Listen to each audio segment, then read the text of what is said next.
Ungaria, colegul nostru, prietenul nostru, poet și traducător, Adrian Vasile.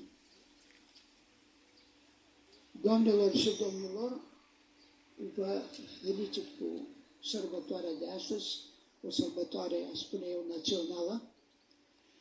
Eu greu pot să adaug ceva nou la ce s-a spus aici, din localnici, de originali, de români, specialiști în domeniu. Am să adaug numai un scurt poem scris de regretata poetă din Rusia, de la Rusia, Alexandrina Șahanova, urmașii a unei doamne născută în Parapanu, Azvedia, acum mulți ani, când încă Domnul călca liber pe ambele maluri ale Dunării. Poezia, adică poemul este inspirat de acest loc unde ne aflăm noi acum. Lui Mihai Eminescu.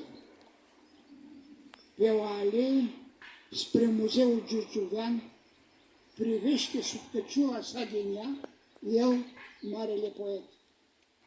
Spre rămurile mândrilor copaci se înalță din granit un monument. De acolo, în eterna tinerețe, privirile și înalță Eminescu. Nu dar în bărbăteasca frumusețe se ascunde măreția, ci în ceea ce a creat, în bobii ce a semănat poporului în sufletul avid. În zi de iarnă, în ianuarie, în mână cu o floare, în plecăciune adâncă tot șoptesc, nemuritor și mare.